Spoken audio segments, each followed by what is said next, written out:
Bonsoir, bonsoir, bonsoir Facebook, bonsoir frères et sœurs. Connectez-vous ce soir pour ce direct. Connectez-vous, je vous attends. Nous avons un sujet très important à voir aujourd'hui. Merci Seigneur. Merci Seigneur. Merci Jésus. Connectez-vous, connectez-vous. Pour ce direct, nous allons partager la parole de Dieu. Gloire à Dieu. Merci Seigneur. Alléluia Jésus. Gloire au Seigneur. Gloire à Dieu. Bonsoir sœurs. Bonsoir, bonsoir tout le monde. Partagez, partagez, connectez-vous et partagez. On va entrer dans la parole. Connectez-vous, partagez. Connectez-vous en famille. Gloire à Dieu. Merci Seigneur. Je vous attends. Gloire à Dieu. Bonsoir frères, bonsoir sœurs. Partagez, partagez, partagez. Gloire à Dieu. Notre Seigneur est fidèle. Gloire à Dieu. Connectez-vous, je vous attends. Nous avons un sujet très important à voir aujourd'hui. Notre Seigneur est Dieu. Gloire au Seigneur. Alléluia. Bonsoir frère Platini, frère Félix. Notre Seigneur est fidèle. Ce soir, c'est pour ceux qui aiment la parole de Dieu. Merci Seigneur. Nous allons commencer dans quelques secondes, quelques minutes. Gloire à Dieu, gloire à Dieu, gloire à Dieu. Prenez vos Bibles avec de quoi écrire, un carnet ou quelque chose. Nous allons entrer dans la parole du Seigneur. Gloire à Dieu. Merci Seigneur. Connectez-vous, partagez, pensez à partager, invitez vos amis. Connectez-vous en famille.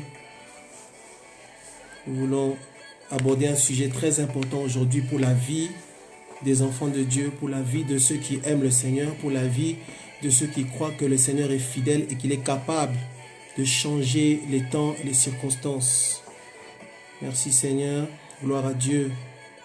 Waouh, bonsoir sœur, que Dieu te bénisse. Amen, amen.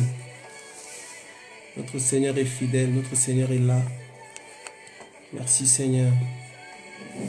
Gloire à Dieu. Prenez déjà vos Bibles dans le livre de Jérémie, chapitre 33. Jérémie, chapitre 33. Jérémie, chapitre 33. Gloire à Dieu. Merci Seigneur. Nous allons prier pour recommander ce temps à Dieu, notre Seigneur et notre rocher, notre roi, notre Dieu. Merci Seigneur, merci Jésus. Bonsoir ma sœur, bonsoir mes sœurs, bonsoir frères. Gloire à Dieu. Dans une minute, nous commençons à 21h05. Partagez, parlez-en à vos amis, vos familles. Nous sommes dans des temps où nous avons besoin de nous approcher de Dieu, de comprendre sa parole et de nous aligner avec sa volonté pour faire ce que lui veut pour nous. Merci Seigneur, merci Seigneur, merci Seigneur. Merci Jésus, gloire à Dieu. Merci Seigneur, merci Saint-Esprit. Je vais prier avant de commencer. Dieu d'Abraham, Dieu d'Isaac, Dieu de Jacob, merci parce que tu es fidèle, merci parce que tu es Dieu. Je t'invoque Seigneur Dieu d'Israël ce soir avant de commencer, ô Dieu de gloire, à parler de ta part à tes enfants, à ton peuple, à ton église. Je prie, ô Saint-Esprit, que tu me parles par ma bouche, que tu édifies quelqu'un ce soir, que tu nous fasses du bien, ô Dieu. Éternel, je fais ceci pour obéir à ta parole, je fais ceci en me soumettant à ce que toi tu as dit, ô Père éternel. Je demande la sainte onction de Dieu pour enseigner, la sainte onction de Dieu pour prêcher ta parole et que ton esprit nous fasse du bien ce soir. Au nom puissant de Jésus-Christ de Nazareth. Seigneur, merci, ô Dieu, parce que je ne m'appuie pas sur mes capacités, sur mon intelligence, mon raisonnement. Je m'appuie sur ta puissance, ô Dieu de gloire. Je m'appuie sur la puissance du Saint-Esprit de Dieu ce soir. Au nom puissant de Jésus-Christ de Nazareth, j'ai prié. Amen, amen. Merci Seigneur, merci Jésus. Gloire à Dieu, gloire à Dieu, gloire à Dieu. Bonsoir, bonsoir. Donc, ce soir, nous allons prendre un sujet, parler d'un sujet qui est très important. Et le thème de ce soir, c'est pourquoi est-ce que Dieu ne répond pas à tes prières? Pourquoi est-ce que quand tu pries, le Seigneur ne dit rien? Pourquoi est-ce que quand tu pries par rapport à certains sujets, rien ne se passe? Pourquoi est-ce que il y a des sujets sur lesquels pour lesquels tu pries depuis des mois, depuis des années, depuis 2 ans, depuis 5 ans, depuis 10 ans, et tu vois toujours que honnêtement, il n'y a rien qui se passe. Donc on dirait que le Seigneur ne t'entend pas, ou on dirait que le Seigneur n'agit pas dans ta vie. Et aujourd'hui, bien-aimés dans le Seigneur, nous avons besoin de voir la main de Dieu. Nous avons besoin que le Seigneur intervienne. Si Dieu n'intervient pas pour nous, qui pourra intervenir? Quand tu regardes la Bible, quand tu regardes de Genèse jusqu'à Apocalypse, quand tu regardes tout ce qui s'est passé, quand tu regardes comment Dieu est intervenu dans les vies des hommes et des femmes, tu verras qu'à certains moments, Dieu a dû intervenir suite à la prière de ses enfants. C'est-à-dire que Dieu veut intervenir dans nos vies. Dieu est capable de faire de grandes choses. Dieu est capable de transformer. Dieu est capable de libérer. Dieu est capable d'ouvrir les portes. Dieu est capable de te faire du bien. Notre Seigneur est capable de faire des miracles, de guérir, de délivrer, de restaurer. Notre Dieu est capable de faire toutes ces choses-là. Mais certains d'entre nous, en fait, si on veut être honnête, tu verras que il y a 2 catégories de chrétiens. Il y a les chrétiens qui, quand ils prient, reçoivent des résultats. C'est-à-dire que Dieu leur parle, Dieu répond, Dieu intervient dans leur vie, Dieu intervient par rapport aux problèmes auxquels ils sont confrontés. Et tu verras qu'il y a une autre catégorie de chrétiens qui, eux, en fait, n'obtiennent aucun résultat. C'est-à-dire, quand ils prient, Dieu ne dit rien. Quand ils prient, Dieu ne répond pas. Quand ils prient, le ciel est fermé. Alors, nous allons voir aujourd'hui pourquoi est-ce que parfois, quand certaines personnes prient, Dieu ne dit rien. Prenons d'abord Jérémie chapitre 33. Jérémie chapitre 33, verset 3. Jérémie chapitre 33, verset 3. Jérémie 33, 3, c'est un verset que nous connaissons bien. Jérémie chapitre 33, verset 3. La Bible dit ceci. La Bible dit « Invoque-moi et je te répondrai. Je t'annoncerai de grandes choses, des choses cachées que tu ne connais pas. » Je reprends. « Invoque-moi, je te répondrai. Je t'annoncerai de grandes choses, des choses cachées que tu ne connais pas. » Bien-aimés dans le Seigneur, ce verset nous montre que Dieu veut répondre à nos prières. Dieu veut que nous prions et Dieu veut répondre à ces prières-là. En fait, si tu n'invoques pas Dieu, Dieu ne te répondra pas. Mais si tu l'invoques, c'est-à-dire si tu pries, Dieu dit, invoque-moi, je te répondrai. Or, nous savons bien aimé que Dieu n'est pas un menteur. Dieu ne peut pas mentir. Dieu ne peut pas dire quelque chose qui soit faux. Donc, si Dieu dit, invoque-moi et je te répondrai, ça veut dire que si nous prions Dieu, si vraiment nous invoquons le Seigneur, Dieu répondra. Amen. Dieu répondra. Frère, sœur, toi qui m'entends ce soir, sache-le. Si tu invoques le Dieu que nous prions, le Dieu que je prie, le Dieu d'Abraham, le Dieu d'Isaac, le Dieu de Jacob, Dieu répondra. Et je dis ceci avec beaucoup de joie dans mon cœur parce que moi-même, j'étais quelqu'un qui, il y a plusieurs années, j'avais l'impression que en fait Dieu ne parlait qu'aux autres, Dieu ne me parlait jamais à moi, que Dieu faisait toujours des choses pour d'autres personnes, mais que Dieu n'intervenait pas pour moi. Mais aujourd'hui, frères, sœurs, je suis la preuve et je vous le dis que quand je prie, Dieu répond. C'est-à-dire à un moment donné, Dieu me répond. D'une certaine manière, Dieu agit. Soit Dieu me parle du problème ou Dieu va intervenir dans le problème et je verrai, je témoignerai que vraiment le Seigneur est intervenu dans ce problème-là suite à ma prière, suite à notre prière. C'est pourquoi la Bible dit, invoque-moi, je te répondrai. Et beaucoup d'enfants de Dieu aujourd'hui, c'est vrai, vont vers les pasteurs, vont vers les prophètes, vont vers les serviteurs de Dieu. Et c'est une bonne chose. C'est une bonne chose que d'aller voir les pasteurs quand on a un problème. Ce sont des serviteurs de Dieu.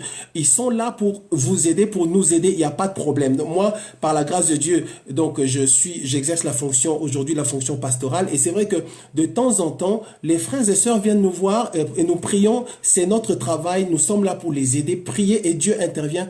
Dieu se manifeste selon sa grâce. Mais ce verset dit, invoque-moi, je te répondrai. Tu verras que le verset ne dit pas, invoque ton pasteur ou invoque ton père ou invoque ta mère ou invoque quelqu'un de ta famille. Le verset dit, invoque-moi, je te répondrai. Je t'annoncerai des grandes choses, des choses cachées. Frère, sœur, Dieu veut t'annoncer de grandes choses. Dieu, en fait, veut manifester sa grande gloire dans ta vie.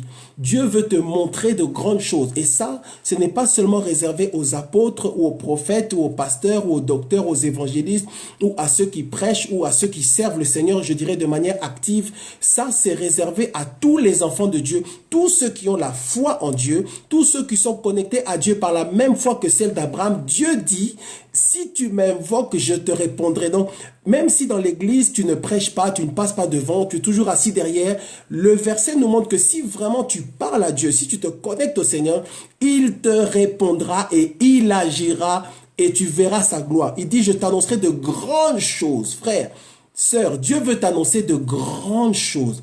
Dieu veut libérer sa gloire dans sa vie. Dieu attend seulement que tu l'invoques pour se manifester dans ta vie, pour t'annoncer des choses que tu ne connais pas. Parce que souvent, nous prions le Seigneur pour plusieurs sujets et souvent, c'est par rapport à des choses qu'on ne connaît pas, des choses qu'on ne comprend pas, des choses qui se passent dans nos vies. On se demande, mais Seigneur, comment ça se fait que je vais à l'église, je prie, je fais certaines choses, mais je ne vois toujours pas le résultat, je ne vois toujours pas la main de Dieu. Alors aujourd'hui, par la grâce de Dieu, nous allons voir quelles sont les choses que parfois nous faisons consciemment ou inconsciemment. Quelles sont les choses que tu fais qui empêchent Dieu d'agir ou en tout cas qui empêchent Dieu de te répondre. Sachant que chaque fois qu'on prie Dieu, chaque fois qu'on demande à Dieu quelque chose, la réponse du Seigneur, ça va être soit oui, soit non, soit attends. Ça veut dire soit je le ferai mais un peu plus tard. Et on doit faire attention avec ces choses. Première raison pour laquelle le Seigneur parfois ne répond pas. Nous allons prendre le livre d'Ésaïe, prends Ésaïe chapitre 59. Ésaïe chapitre 59, versets 1 et 2. Ésaïe chapitre 59. Première raison pour laquelle certaines personnes prient Dieu sans avoir aucun résultat. Dieu ne dit rien, Dieu se tait, Dieu ne veut pas te parler. Certaines personnes, quand ils prient, Dieu ne veut même pas, Dieu ne les écoute même pas, Dieu n'exauce pas, Dieu ne répondra pas et Dieu n'agira pas. Donc, quand certaines personnes prient, Dieu n'écoute pas, Dieu ne répondra pas, Dieu ne va même pas exaucer, Dieu ne va même pas agir. En fait, Dieu ne va même pas intervenir. Ésaïe chapitre 59, versets 1 et 2, la Bible dit, « Non, la main de l'Éternel n'est pas trop courte pour sauver, ni son oreille trop dure pour entendre. Mais ce sont vos crimes qui mettent une séparation entre vous et votre Dieu. Ce sont vos péchés qui vous cachent sa face et l'empêchent de vous écouter. » Est-ce que tu vois ce que la Bible dit dans Jérémie chapitre 59, versets 1 et 2? À la fin du verset 2, il dit, ce sont vos péchés qui vous cachent sa face. C'est-à-dire, les péchés, frères, ça nous cache la face de Dieu. Ce sont vos péchés qui vous cachent sa face et l'empêchent. Donc, les péchés empêchent Dieu de t'écouter et l'empêchent de vous écouter. Bien-aimés dans le Seigneur, je pense que ça, c'est très clair. Le premier problème, c'est le péché. Le premier problème, le premier blocage, le premier empêchement, c'est le péché. Et c'est les points que nous voyons aujourd'hui, frères. Tu en auras besoin. Tu en as besoin aujourd'hui, tu en auras besoin demain, tu en auras besoin dans quelques années. Nous en avons besoin jusqu'à la fin de nos vies. Bien aimé, nous avons besoin que Dieu intervienne dans nos vies. Si Dieu n'intervient pas dans ta vie, frère, qui va intervenir? Dans la vie d'un homme ou dans la vie d'une femme, il y a toujours un moment, il y a toujours certaines circonstances, il y a toujours des événements qui se produisent où honnêtement on se rend compte que là, j'ai besoin que Dieu intervienne. Là, j'ai besoin que Dieu se manifeste. Là, Seigneur, là maintenant, je n'en peux plus. Je ne sais plus comment réfléchir. Je ne sais pas dans quelle direction aller. Je ne sais pas quel choix je dois faire. Je ne sais pas si je dois dire oui ou si je dois dire non. Mais la Bible nous dit que Dieu veut intervenir. Et la Bible dit que ce qui empêche Dieu d'intervenir, mon frère, ma soeur, c'est le péché. C'est le péché. Dieu a horreur du péché. Et tant que tu marches dans le péché, et tant que tu continueras à marcher dans le péché, et là, quand je parle du péché aujourd'hui, ce soir, je ne parle pas d'un accident. Je ne parle pas d'un péché qui est arrivé par distraction ou en tout cas d'un péché ponctuel. Je ne parle pas d'une chute qui est arrivée après laquelle tu te relèves. Je parle d'habiter dans le péché, de demeurer dans le péché. Et certains chrétiens mentent continuellement. Certains chrétiens sont continuellement dans le péché. C'est-à-dire, le péché, pour eux, c'est une habitude. Le péché, pour eux, c'est un style de vie. Certains chrétiens, et je ne vais même pas faire la liste des péchés, nous savons ce que c'est que le péché. Qu'est-ce que le péché? Le péché, c'est l'attitude qui consiste en ce que Dieu a indiqué dans sa parole, a donné certaines instructions. Dieu a dit ce qu'il faut faire. Dieu a dit ce qu'il ne faut pas faire.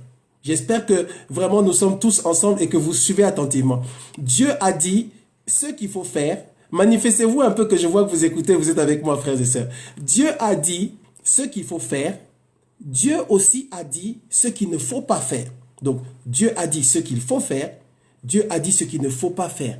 Quand on pêche, qu'est-ce qu'on fait? Eh bien, pécher, c'est faire ce que Dieu ne dit pas de faire ou ce que Dieu interdit ou faire autre chose que faire une chose qui est différente de ce ou soit ne pas faire ce que Dieu dit de faire, soit faire autre chose ou le faire différemment. C'est ça le péché. Le péché, frère, certains chrétiens, certains hommes ne peuvent pas rencontrer une belle femme sans commencer à la convoiter ou sans commencer à draguer et certaines femmes ne peuvent pas rencontrer un bel homme sans commencer à avoir des pensées impures. Certaines personnes ne peuvent pas résister à la tentation de voler, résister à la tentation de mentir, résister à la tentation d'aller dans le péché. Le péché t'attirera toujours et souvent Satan arrive à capter les enfants de Dieu. Pourquoi? Parce que Satan va te proposer quelque chose que Dieu interdit.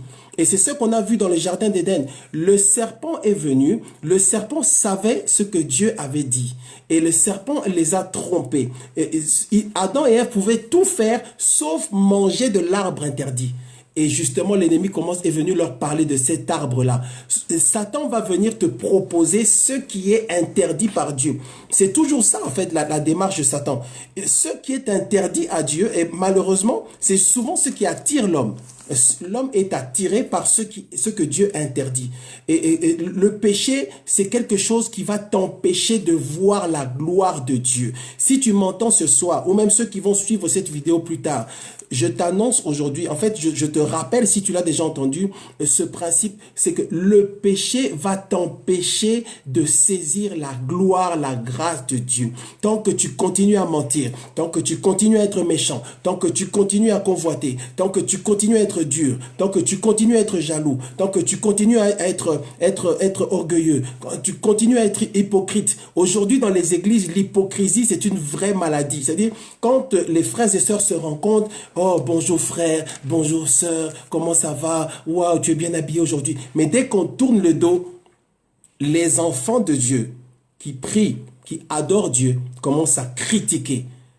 Frère, sœur, est-ce que tu penses vraiment que Dieu ne te voit pas? Dieu voit tout ce qu'on fait. Dieu voit ce qu'on fait. Dieu sait pourquoi on le fait. Dieu sait quelle est la motivation. Dieu sait si c'est un péché par juste un accident ou si c'est juste une distraction. Dieu sait si tu prends plaisir à ce péché-là parce que certains chrétiens sont attachés à certains péchés. En fait, ils prennent plaisir à ça. Il y a quelque chose, je sais pas ce que les gens trouvent de bon ou d'agréable dans le fait de critiquer, dans le fait de mépriser, dans le fait de dénigrer, dans le fait d'abaisser les autres, dans le fait de parler durement. Et certaines personnes, ils le font vraiment, on a l'impression que c'est leur travail.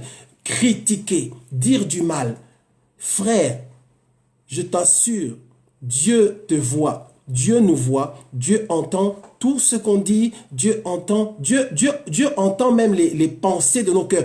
Pour lui, ça sort, je dirais, avec un grand système de sonos qui vient du royaume de Dieu. Donc frère, faisons attention avec le péché. Tant que tu pêches, tant que tu demeures dans le péché, Dieu ne te répondra pas.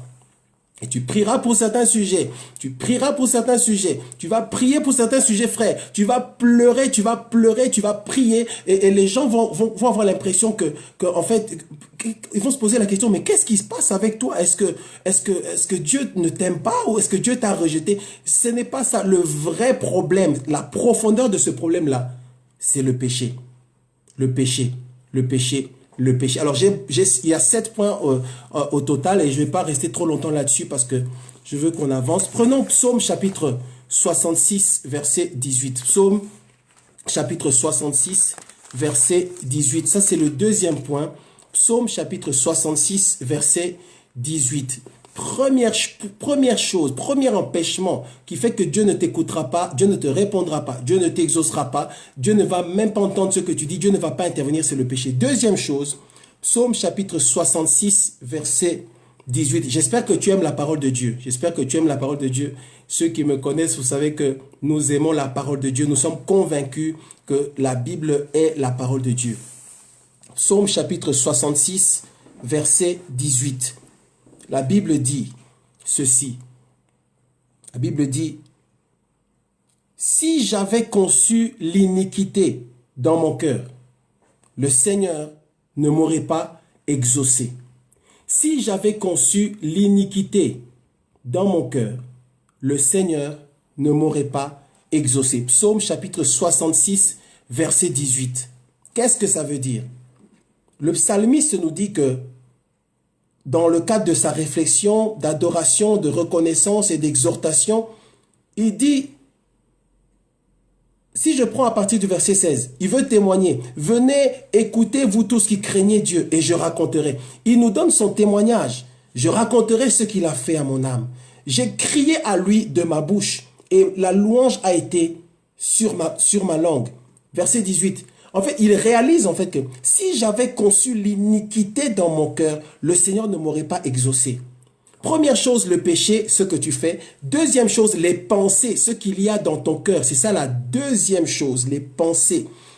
Il dit, si dans mon cœur, il y avait de mauvaises pensées, si dans mon cœur, il y avait une mauvaise motivation, si dans mon cœur, il y avait quelque chose de mal, le psalmiste reconnaît que Dieu n'aurait pas exaucé. Frères, sœurs, les pensées de ton cœur, si elles sont mauvaises, si ce sont des pensées qui ne plaisent pas à Dieu, si ce sont des pensées méchantes, si ce sont des pensées qui ne sont pas selon les sentiments de Christ, la Bible nous enseigne à vivre et à avoir les mêmes sentiments que Christ. Et si nos pensées sont mauvaises, eh bien ça empêche Dieu de t'exaucer. Est-ce que tu as déjà pensé à ça? Le fait d'avoir de mauvaises pensées. Certains enfants de Dieu ont de mauvaises pensées, méchants dans le cœur. Ils ne diront rien, ils ne feront rien, mais dans le cœur, c'est mauvais, dans le cœur, c'est méchant. Et c'est ce qu'on est en train de voir au milieu des enfants de Dieu aujourd'hui. On dirait que venir à l'église, c'est facile. Et encore, disons bon, venir à l'église, c'est facile. Louer, adorer, c'est facile. Prier, c'est facile. Faire des prières de combat, en fait, c'est bien de faire les prières de combat. Mais tes prières de combat n'auront aucun impact si ton cœur est mauvais. Tes prières de combat, en fait, quand tu fais tes prières de combat, c'est du bruit. Les mauvais esprits rigolent. Les mauvais esprits te regardent. Ils disent, mais celui-là, il fait encore du bruit avec la méchanceté qu'il y a dans son cœur. Les pensées, c'est vraiment quelque chose qui... Et ce verset est très clair. Si j'avais conçu l'iniquité dans mon cœur, le Seigneur ne m'aurait pas exaucé. Sache-le aussi aujourd'hui. Si tu as pendant que tu pries, Seigneur, bénis-moi. Seigneur, guéris-moi. Seigneur, donne-moi ceci. Seigneur, je te demande de me délivrer. Seigneur, je te demande de te manifester dans ma vie. Seigneur, je te demande ceci. Et Seigneur, je te demande, touche ma vie. Et bien aimé dans le Seigneur, nous avons besoin que Dieu intervienne. Tu as besoin que Dieu intervienne dans ta vie. Il y a certaines choses que tu n'auras jamais si Dieu n'intervient pas, je t'assure. Qui que tu sois, peu importe le nom de ta famille, peu importe l'argent que vous avez, peu importe, je sais pas, tes origines, peu importe ta nationalité, peu importe tes accomplissements. Il y a toujours un moment où tu as besoin que Dieu intervienne. Maintenant, si le jour où tu cries à Dieu, si tu as de mauvaises pensées dans ton cœur, eh bien Dieu n'exaucera pas. Et les pensées sont quelque chose de très important parce que tout ce que nous faisons dépend de nos pensées. Tout ce que nous faisons vient d'abord de nos pensées. Ça commence dans la pensée, ça commence dans l'âme, dans les émotions. Ça commence, en fait, il y a d'abord une pensée qui va te donner une émotion. Et cette émotion-là va te pousser à faire quelque chose. Et donc, tu vas passer à l'acte. Donc, ça commence par la pensée. La pensée te donne l'émotion. Et l'émotion te pousse à faire quelque chose. Et si tu continues à faire cette chose-là, si tu continues à pratiquer ce péché-là, ça va devenir une habitude. Donc, ça deviendra maintenant un péché habituel. La prochaine étape, si tu continues avec cette mauvaise habitude, ça va se transformer, ça va devenir ton caractère. Et si tu persistes dans ce caractère-là va créer ou façonner, ou en tout cas, c'est ce caractère-là qui va amener à l'existence la manifestation de ta destinée. Donc, ton caractère, ce sera ça, ta destinée. Et cette destinée-là va t'amener soit dans l'éternité avec Dieu, soit loin de Dieu pour l'éternité. Mais ça commencera avec tes pensées. Les pensées des enfants de Dieu. Quelles sont les pensées que tu as? Quelles sont les pensées? Quand tu penses, je ne sais pas, à tes responsables spirituels, aux frères, aux gens qui t'aident aujourd'hui, quelles sont les pensées que tu as dans ton cœur? Donc, quand tu vois le pasteur, quand tu vois l'apôtre, prophète, oh bonjour pasteur, gloire à Dieu, je suis là. Mais quand le pasteur n'est pas là, qu'est-ce qui sort de ta bouche par rapport à ton pasteur? Qu'est-ce que tu dis dans le dos de l'homme, de la femme que Dieu a mandaté pour t'aider, pour que tu avances? Bien aimé, Dieu est juste. C'est-à-dire, ton pasteur là, il peut prier pour toi du matin au soir. Mais si dans ton cœur, tu ne l'aimes pas, si tu n'as pas de bonnes pensées par rapport à lui, si dans ton cœur, il y a de mauvaises pensées, toi-même, tu bloques les bénédictions, Dieu n'interviendra pas. Parce que, bien aimé dans le Seigneur, Dieu ne ment pas. On ne se moque pas de Dieu. Les pensées. Si j'avais conçu l'iniquité dans mon cœur, le Seigneur ne m'aurait pas exaucé. Et la Bible nous dit dans Philippiens chapitre 4, verset 8, Philippiens chapitre 4, verset 8, je crois que c'est ça, la Bible dit, au reste, frères, que tout ce qui est pur, tout ce qui est vrai, tout ce qui est honorable, tout ce qui est vertueux, tout ce qui est juste, tout ce qui est aimable, tout ce qui mérite l'approbation, tout ce qui est digne de louange soit l'objet de vos pensées. Donc, maintenant, franchement, en ce qui concerne l'exaucement de Dieu ou l'intervention de Dieu, ou en ce qui concerne la conséquence ou le résultat de tes prières, finalement, ça dépend de toi. La Bible dit, au reste, frères, que tout ce qui est pur, tout ce qui est vrai, tout ce qui est honorable, tout ce qui est vertueux, la vertu dans tes pensées, tout ce qui est juste, tout ce qui est aimable, tout ce qui mérite l'approbation. C'est-à-dire, si les gens entendent ce que tu penses, si on entend ça, les gens vont applaudir, ils seront contents. Et la Bible dit que c'est ça, nos pensées doivent être des pensées pures. Frère, ça dépend de toi. Honnêtement, ça dépend de toi. Veux-tu que Dieu intervienne dans ta vie? Veux-tu que le Seigneur te fasse du bien? Veux-tu que, bien aimé, est-ce que nous imaginons la vie qu'on pourrait avoir? Est-ce que tu imagines la vie que tu pourrais avoir si Dieu commençait à exaucer tes prières?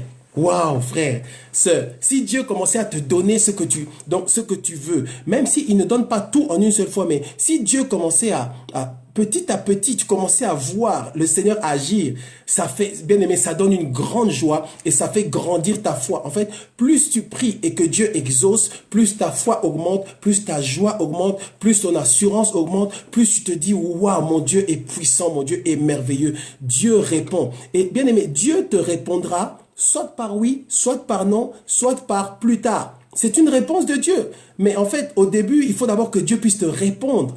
Et Dieu va te répondre en faisant, en fait, disons, tu demandes que la porte s'ouvre, la porte se ferme. Dieu t'a répondu, Dieu a dit non. Dieu t'a répondu. Ou tu demandes que la porte s'ouvre, tu dis, waouh Seigneur, merci parce que tu as répondu. Ou bien Dieu va te le montrer dans les rêves, Dieu va te révéler, tu verras que, en fait, le Seigneur, vous savez, je vais vous donner un exemple. J'avais un voyage de prévu aux États-Unis, donc je priais par rapport à ce voyage-là. Et je le dis pas pour me vanter ou quoi que ce soit. Je le dis pour édifier quelqu'un et pour que toi, tu saches que Dieu peut, veut et va te répondre. Je priais par rapport à ce voyage-là parce que avec les années, on a compris, frère, sœur, tu ne peux pas aller n'importe où. Tu ne peux pas faire n'importe quoi. Il faut absolument que tu puisses en parler à Dieu et avoir l'accord de Dieu dans cette affaire-là. Parce que il ne faut pas que ce soit l'ennemi qui te pousse à faire quelque chose. Si c'est Satan qui te pousse à faire quelque chose, sache-le que ça veut dire que Satan t'attend sur le chemin pour détruire la vie, pour te faire du mal. Et donc, j'avais ce voyage à cœur. Je voulais aller faire quelque chose aux États-Unis. Donc, j'ai prié, Seigneur, Et j'ai prié de tout mon cœur. J'ai dit, Seigneur, je sais que j'ai souvent fait dans le passé des choses qui m'ont créé de gros problèmes. Donc, Seigneur, maintenant, je vais aller aux États-Unis. Qu'est-ce que toi, tu en penses? Quelques temps après, frère, je reçois un rêve où clairement, on me dit que ce n'est pas la volonté de Dieu que j'aille aux États-Unis. Vous savez ce que j'ai fait? J'ai tout annulé. J'ai annulé les billets et tout. Heureusement, j'avais pris une assurance, annulation, tout ça. J'ai annulé les billets et on n'en parle plus. Et aujourd'hui, quand on pose la question, mais tu voulais aller là-bas, j'ai dit non, j'ai annulé le voyage. Aussi simple que ça. Bien aimé, si tu pries Dieu, Dieu te répondra. Mais attention au péché et attention aux mauvaises pensées. Amen. Troisième élément qui peut faire que Dieu ne te répond pas. Prenons le livre de Jacques. Jacques chapitre 4. Jacques chapitre 4. Jacques chapitre 4. J'espère que tu aimes la parole de Dieu. Jacques chapitre 4, verset 3. Jacques chapitre 4, verset 3. Jacques chapitre 4, verset 3. Ça, c'est le troisième point. La troisième chose qui peut faire que Dieu n'intervient pas dans ta vie, tu pries et Dieu ne répond pas. Jacques chapitre 4, verset 3. La Bible dit, Jacques chapitre 4, verset 3. Vous demandez et vous ne recevez pas, parce que vous demandez mal, dans le but de satisfaire vos passions. Adultères que vous êtes, ne savez-vous pas que l'amour du monde est inimitié contre Dieu?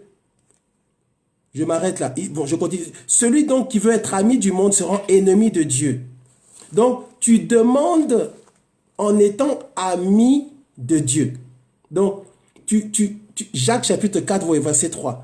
Jacques chapitre 4, verset 3. Tu demandes... Mais en fait, tu demandes en tant que païen. Tu fais une prière de païen. En fait, il dit, vous demandez, c'est vrai, vous priez, vous ne recevez pas. Pourquoi? Parce que vous demandez mal. Parce que vous demandez dans le but de satisfaire vos passions. Et en fait, à partir du moment où on veut satisfaire sa passion, c'est parce que quelque part, il y a l'amour du monde. Donc, en fait, tu demandes à Dieu des choses. Tu demandes... Allez, tu demandes l'onction. Tu demandes à Dieu que, Seigneur, remplis-moi d'onction. Seigneur, je veux avoir l'onction pour prier pour les malades. Je veux avoir l'onction pour prêcher. Oh, Seigneur, élève-moi. C'est bien de demander l'onction. Mais frères, sœurs, sache que quand tu pries, tu dois faire attention. Dieu est en train de regarder ton cœur. Quand tu pries, Dieu est en train de voir au fond de ton cœur ce que tu es en train de dire. Et souvent, ce qui sort de ta bouche ne correspond pas exactement à ce qui se passe dans ton cœur.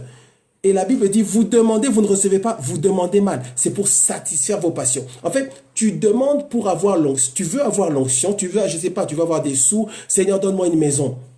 Seigneur, je veux construire une maison. Seigneur, donne-moi de l'argent. Seigneur, donne-moi des... C'est bien de demander toutes ces choses-là. Mais si tu demandes à Dieu pour montrer aux autres, pour que les gens voient que tu as. En fait, tu veux que Dieu t'aide à te venger de tes ennemis. Tu veux que les gens qui, c'est vrai, dans le passé, peut-être t'ont méprisé. Tu veux que les gens... Et frère, quand je dis ces choses-là, c'est fort parce que bien souvent, nous avons demandé à Dieu des choses afin que les autres voient. Bien, et ça, Dieu le voit. En fait, tu verras que tu peux prier pendant des années. Dieu n'interviendra pas parce que Dieu sait que la raison pour laquelle tu me demandes cet enfant-là, la raison pour laquelle tu me demandes telle ou telle chose, c'est afin de le montrer aux autres, afin de, quand Dieu t'aura béni, que tu puisses dire, ah, vous voyez maintenant, Dieu m'a donné, voilà.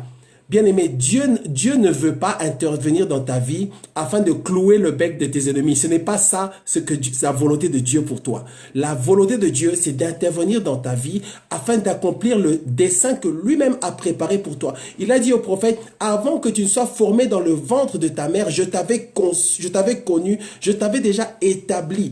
Il ne t'a pas établi pour que ça devienne quelque chose que tu vas utiliser contre tes ennemis pour montrer, regardez, Dieu aussi m'a béni, Dieu m'a donné, regardez moi aussi maintenant je suis quelqu'un.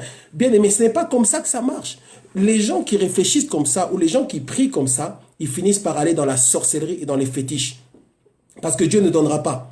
Dieu ne donne pas. Et comme Dieu ne donne pas, ils voient que Dieu ne donne pas, eh ben, ils vont aller chercher autre chose. Ils vont aller voir. La Bible parle du roi Saül. Qu'est-ce qui s'est passé? Quand Dieu l'a rejeté, l'onction n'était plus là. La grâce n'était plus là. Qu'est-ce qu'il est allé? Il est allé dans l'occultisme. Il est allé dans la sorcellerie. Pourquoi? Parce que Dieu ne donnait. Il voulait que Dieu fasse quelque chose afin qu'il puisse aller combattre David, qui était celui que Dieu avait choisi. Frère, sœur, si tu veux que Dieu intervienne dans ta vie, fais attention à tes motivations. Quelle est la raison pour laquelle tu demandes ces choses à Dieu? Si c'est pour faire mal à quelqu'un, Dieu ne te donnera pas. Il y a des gens, frères, sœurs, Dieu ne les bénira pas. Pourquoi? Dieu sait que celui-là, si je le bénis, si je fais de lui, si je fais d'elle un homme riche, une femme riche, ça va faire souffrir beaucoup de gens. Et comme Dieu aime ceux qui sont autour de toi, eh bien, il ne donnera pas. Parce que Dieu ne veut pas que tu utilises sa bénédiction. Dieu ne veut pas être complice avec toi dans cette affaire. Donc, il te bénit afin de faire souffrir les gens. Il te bénit et tu demandes mal. Il y a une autre raison pour laquelle Dieu ne donne pas. Dieu sait que, en fait, tu es égoïste. Donc, dans la bénédiction que Dieu te donnera, tu seras la seule personne à en profiter. Tu ne béniras pas les autres. Tu ne penses qu'à toi. Tu demandes seulement pour toi. Or, bien-aimé dans le Seigneur, Dieu veut nous bénir, mais Dieu veut que ce soit pour l'avantage, pour l'intérêt de son royaume à lui. Donc, Dieu veut que s'il te bénit, s'il exauce ta prière, ça ne profite pas qu'à toi, que ça puisse profiter à ceux qui sont autour de toi. Bien aimé, souvent c'est comme ça que Dieu agit. Dieu ne bénit pas ceux qui sont égoïstes. Dieu ne bénit pas ceux qui sont ils ne pensent qu'à eux, égocentriques. Moi. Dieu ne te bénira pas. Si tu veux que Dieu exauce ta prière, commence à faire attention aux motivations de ta prière. Est-ce que je demande mal? Examine-toi avant de demander à Dieu. Seigneur, est-ce que je te demande ces choses-là? Fais l'examen toi-même de ce que tu demandes à Dieu. Avant de finir ta prière, tu te fais la liste des points qu'on est en train de voir. Seigneur, est-ce que ce que je demande là, c'est pour faire mal à quelqu'un? Non. Seigneur, regarde, je ne le demande pas afin de blesser les gens. Si tu me donnes ces choses, et j'en ferai ceci. Je ferai du bien à ma famille, c'est vrai. Je ferai du bien à ma belle famille, belle famille. Je ferai du bien aussi à ma belle famille. Et Seigneur, si tu me bénis, je prendrai soin de ceux ceux qui sont des pauvres, de ceux qui sont les nécessiteux. Seigneur, ce ne sera pas seulement pour moi. Je bénis le Seigneur parce que je sens dans mon esprit que Dieu est en train de parler à quelqu'un. En tout cas, Dieu nous parle. Quelle est la raison pour laquelle tu demandes ces choses-là à Dieu? Quelle est la raison pour laquelle tu veux que Dieu te fasse du bien? Quelle est la raison pour laquelle tu demandes l'élévation? Quelle est la raison pour laquelle tu demandes l'onction? Quelle est la raison pour laquelle tu veux que Dieu puisse ouvrir cette porte? Quelle est la raison pour laquelle tu veux absolument avoir cet enfant? Est-ce que c'est pour prouver aux autres? Si c'est pour prouver aux autres, ce n'est pas le Dieu d'Israël qui te répondra. Il ne te répondra pas parce qu'il a déjà vu que, en fait, dans ton cœur, ce que tu veux, c'est te venger. Dieu ne vient pas nous aider à nous venger. Donc faisons attention, frères, sœurs, aux pensées. Il faut que quand tu demandes quelque chose à Dieu, que ce soit pour l'intérêt du royaume. La Bible parle de Anne. La Bible nous dit que Anne, Dieu l'avait rendue stérile. Et la Bible dit que elle a prié, elle a pleuré. L'enfant ne venait pas. Et puis à un moment donné, Anne est allée dire à Dieu dans sa prière, elle dit, si tu me donnes un fils, un mâle, cet enfant-là, je te le donnerai. Cet enfant-là, je te le consacrerai. Qu'est-ce qui s'est passé? Dieu lui a donné cet enfant-là. En fait, je ne pense pas que Dieu a donné cet enfant-là seulement à cause de la prière de Anne. Je crois que Dieu avait déjà prévu dans tous les cas de donner cet enfant-là parce que le peuple avait besoin d'un prophète. Donc ça, il n'y a pas. Et c'est pour ça que la Bible dit même que c'est Dieu lui-même qui avait rendu Anne stérile. Il y a certaines situations dans nos vies, frères. C'est pour ça que j'enseigne dans mon église par la grâce de Dieu que je vais entendre personne se moquer. Parce que certaines personnes dont on se moque, certaines personnes qu'on méprise, qu'on minimise, en fait, qu'on néglige, ils vivent des situations dont Dieu est lui-même, en fait, c'est Dieu lui-même qui est responsable de ça. C'est Dieu lui-même qui a fermé cette porte. Ne te moque jamais des gens parce que tu vas finir par te moquer de quelqu'un. En fait, la situation qui te fait rire là, eh ben c'est Dieu qui a causé cette situation. Et comme c'est Dieu qui a créé cette situation-là, Dieu lui-même interviendra et ouvrira les portes. Alléluia. Waouh. Dieu lui-même interviendra. Donc, il dit, Anne a prié. Anne dit, si tu me donnes un fils, si tu me donnes un mâle, cet enfant-là, je te le donnerai. Je te le donnerai, il sera pour toi. Et ça Ça a été le déclencheur. C'est ça qui a fait que finalement Dieu est intervenu. Parce que Dieu voulait que cet enfant-là lui soit consacré. Demande à Dieu des choses que tu vas consacrer à Dieu. Seigneur, donne-moi des enfants. Seigneur, donne-moi ceci. Seigneur, donne-moi cela. Mais Seigneur, je fais partie du royaume de Dieu. Puisque je fais partie du royaume de Dieu, tout ce que tu me donneras sera pour toi, Seigneur. Tout ce que tu me donneras, je l'utiliserai pour toi, Seigneur. Tu me donnes une belle voix, eh bien, ce sera pour toi, Seigneur. Seigneur, et surtout nos chantres chrétiens, là, entre parenthèses, les chantres chrétiens, tout le temps, avant d'aller prier, d'aller chanter, ou avant d'aller jouer au synthétiseur ou quoi que ce soit, il faut qu'on lui paye. Et après, il va demander à Dieu l'onction, il va demander que Dieu l'élève, que Dieu le fasse. Mais ça ne marche pas. Pourquoi? Eh bien, parce que ce que tu es en train de faire, tu le fais mal. En fait, tu te prends pour une star. Tu es en train de faire, c'est ta gloire à toi. Il faut que quand Dieu te bénit, ce soit pour sa gloire. Ce soit uniquement, exclusivement pour la gloire de Dieu. Amen, amen. Amen, amen. Point suivant. Quatrième point. Prenons 1 Jean. 1 Jean. 1 Jean. 1 Jean chapitre 5. 1 Jean chapitre 5 verset 14.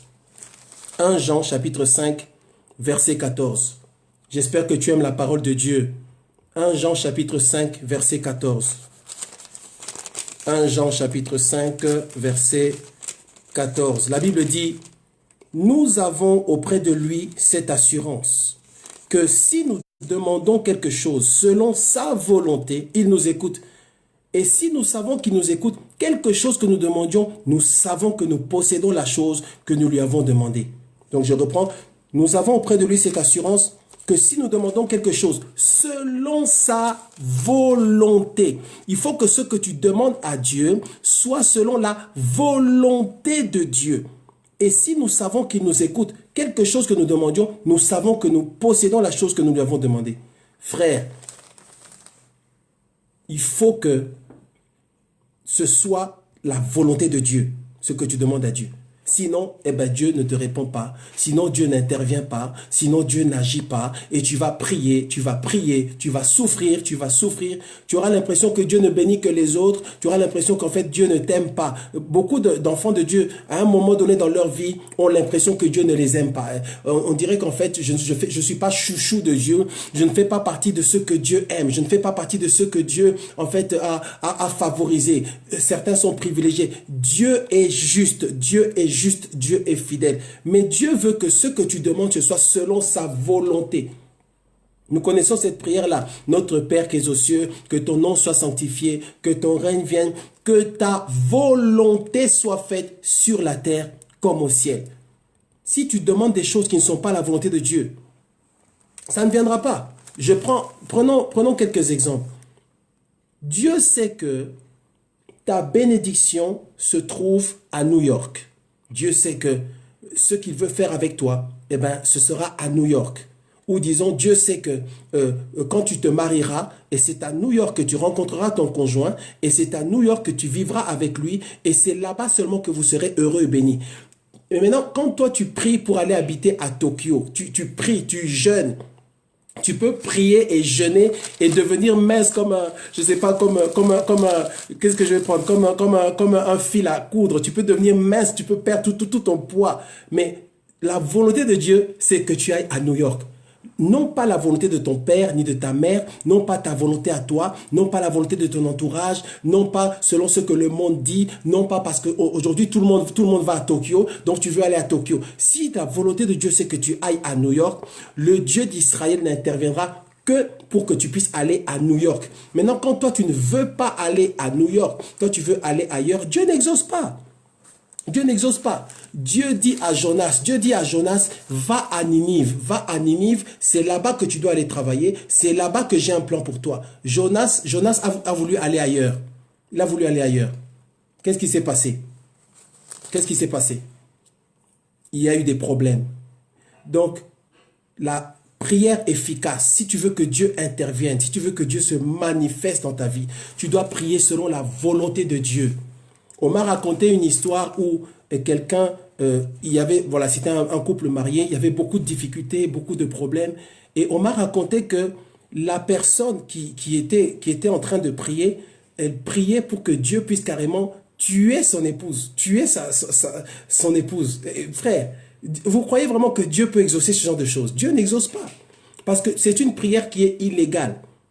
C'est une prière qui n'est pas selon la volonté de Dieu. C'est une prière qui ne correspond pas à ce que Dieu veut. Tu pries pour que Dieu puisse faire mal à quelqu'un.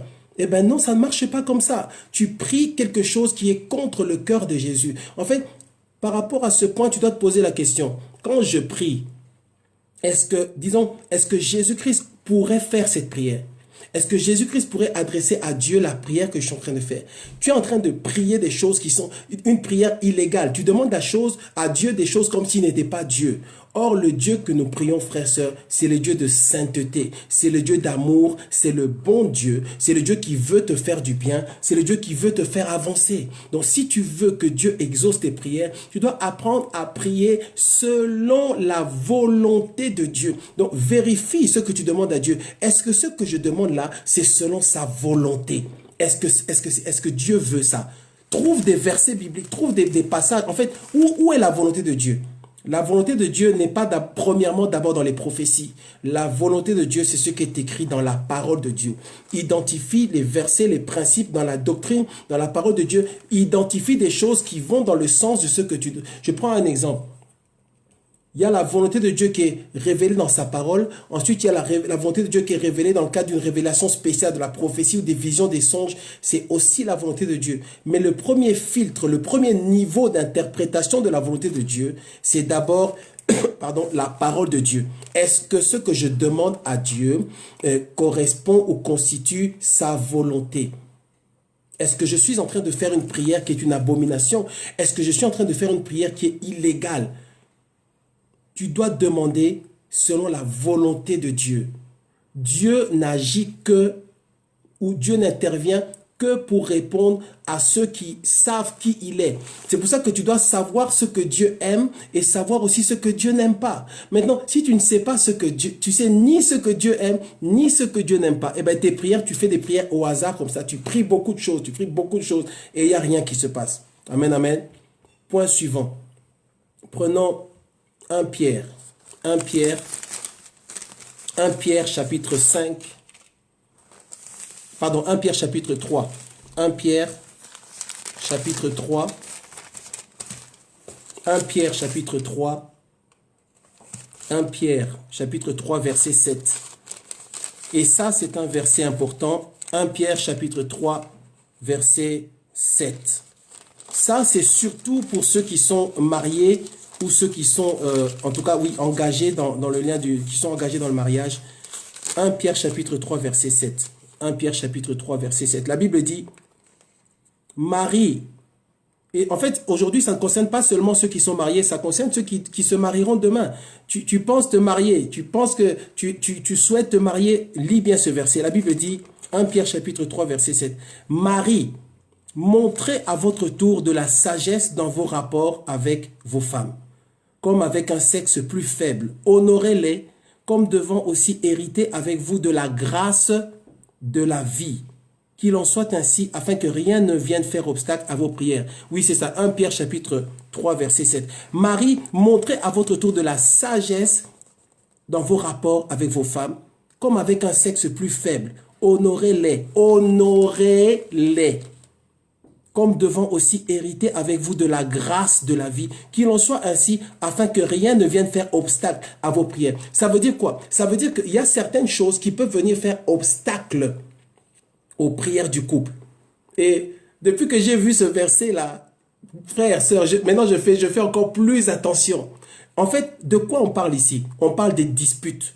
On parle de la mauvaise entente, on parle de la mauvaise harmonie dans le couple, de la mauvaise harmonie dans le mariage. C'est-à-dire, il y a des tiraillements. Dieu dit, Marie, montrez à votre tour de la sagesse. Dans le mot sagesse, la sagesse, selon la Bible, comment est-ce qu'on peut le résumer rapidement, simplement? C'est faire ce qui, c'est avoir l'attitude dans ce qu'on dit, dans ce qu'on pense, dans ce qu'on fait, avoir l'attitude qui va faire que quand on va s'engager pour faire ce qu'on veut faire, ça puisse produire des résultats qui correspondent à l'accomplissement du dessein parfait de Dieu. C'est ça la sagesse. La sagesse, c'est tout ce qui va faire que quand tu t'engages là-dedans, quand tu fais ces choses-là, ça t'amène vers l'accomplissement de ce que Dieu veut. C'est ça ce qui constitue la sagesse. Dans certains cas, ça correspond aussi, c'est vrai, à ce qu'on voit dans le monde. Et dans certains cas, c'est une folie, c'est totalement en opposition, en contradiction par rapport à ce qui se passe dans le monde. Il dit, Marie, montrez à votre tour de la sagesse dans vos rapports avec vos femmes. Comment est-ce qu'on peut comprendre ça? Si dans le couple, il y a des disputes à répétition, mauvaise entente, on ne se parle pas, on ne se supporte pas, on ne se pardonne pas, on est méchant. Donc, la femme que tu as épousée, l'homme que tu as épousé, quand vous êtes mariés il y a 10, 15, 20 ans, c'était bisous, bisous, je t'aime. Quelques temps après, on ne se parle pas, on s'insulte. Aujourd'hui, on voit même que il y a des couples chrétiens, carrément, on se bagarre, ça peut aller jusqu'au meurtre. Juste les disputes, frère. Les disputes vont faire que Dieu n'exauce pas vos prières. Dieu n'exauce pas les prières. Et vous pouvez être dans des situations où vous souffrez. Vous pouvez être dans des situations où les choses sont difficiles. Vous êtes dans des situations où vous avez besoin que Dieu intervienne pour vous. Mais s'il y a des disputes dans le mariage, frères, sœurs, ouvrons nos oreilles. Dieu n'exaucera pas les prières parce que la femme que tu as épousée, tu ne la traites pas bien, tu ne prends pas soin d'elle. Et en fait, Dieu nous appelle à avoir de la douceur vis-à-vis de nos épouses. De la douceur. Dieu sait, et ça je le dis pour les frères, peut-être les frères qui sont mariés. C'est vrai que les femmes parfois sont compliquées. Et parfois, on ne sais pas comment c'est. En fait, ce sont des êtres bizarres. Mais tu l'as épousée, tu l'aimes, frère. Dieu dit que si tu n'es pas bon envers elle, si tu n'es pas doux envers elle, si tu ne prends pas soin de ton épouse, ça va bloquer donc tous les projets que vous avez de faire ceci, cela, d'avoir des enfants. Eh ben, Dieu n'exauce pas. Dieu dit, mais pourquoi est-ce que j'exaucerai ça? Parce que votre mariage n'est pas selon mon modèle. C'est moi qui suis l'architecte. C'est moi qui ai dit comment les choses doivent se faire. Maintenant, vous maltraitez, tu maltraites ton épouse, Dieu n'agit pas. Maintenant, quand je dis ces choses, certaines personnes vont se dire, oui, ça concerne seulement ça ne concerne que les hommes. Mais en fait, ça concerne aussi les femmes. Dieu veut qu'il y ait l'harmonie dans le mariage. Les disputes, la mauvaise entente, les mauvais traitements, tout ça là, ça fait que Dieu, en fait, quand Dieu regarde, Dieu veut voir l'amour.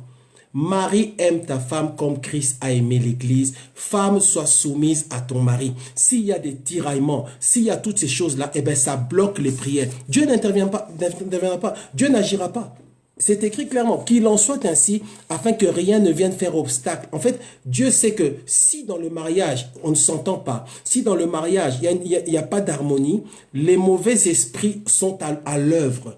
Et Dieu n'intervient pas parce que vous avez une attitude qui ouvre la porte aux mauvais esprits. Vous avez une attitude qui ouvre la porte, en fait, à ceux aux esprits impurs. En fait, vous-même, vous invitez Satan dans votre mariage. Dans tous les mariages, il y a des disputes. Dans tous les mariages, il y a des incompréhensions. Et c'est comme je disais il y a quelque temps à une sœur, frère, je lui disais que, en fait, en ce qui concerne le mariage, on entre dans le mariage où on est motivé à entrer dans le mariage parce qu'on s'aime. En fait, c'est le sentiment amoureux qui nous fait entrer dans le mariage. Mais par contre, c'est la crainte de Dieu qui te permettra de rester dans le mariage. C'est la crainte de Dieu qui te permettra de demeurer longtemps dans le mariage.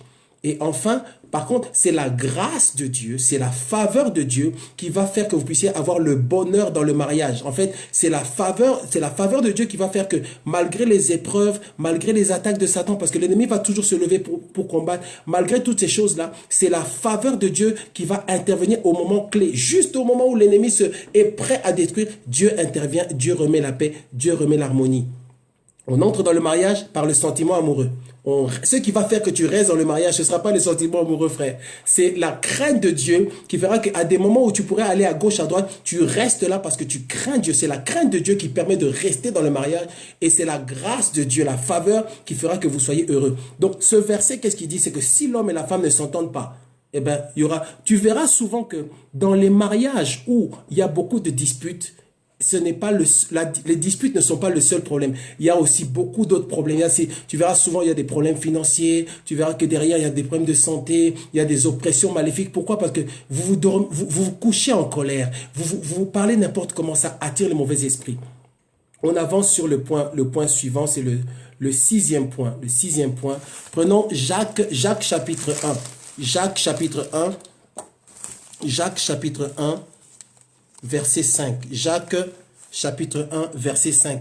Ici, en fait, on parle de la foi. On parle de, bien-aimé, si quand tu pries, tu dois croire que Dieu est capable de guérir. Tu dois croire que Dieu est capable de remplacer ton cœur. Tu dois croire que Dieu est capable de te consoler. Tu dois croire que Dieu est capable de te guérir. Tu dois croire que Dieu est capable de changer des situations en fait, qui sont totalement bloquées. Tu dois croire que Dieu est capable de faire des miracles. Parce que quelque part, la délivrance, la guérison, ce sont des miracles. Tu dois croire qu'il est le Dieu des miracles. Tu dois croire qu'il est le Dieu d'Abraham, le Dieu d'Isaac, le Dieu de Jacob. Tu dois croire qu'il est le Dieu d'Élie, le Dieu d'Élisée. Tu dois croire qu'il est capable de faire les choses. Jacques chapitre 1 verset 5, la Bible dit: si quelqu'un d'entre vous manque de sagesse, qu'il la demande à Dieu, qui donne à tous simplement, sans reproche, et elle lui sera donnée. Mais qu'il la demande avec foi, sans douter. Sans douter, sans douter. Il doit la demander avec foi, sans douter. Car celui qui doute est semblable au flot de la mer, agité par le vent et poussé de côté et d'autre. Quand tel homme ne s'imagine pas qu'il recevra quelque chose du Seigneur, c'est un homme irrésolu, inconstant dans ses voies. Un homme irrésolu, un homme inconstant.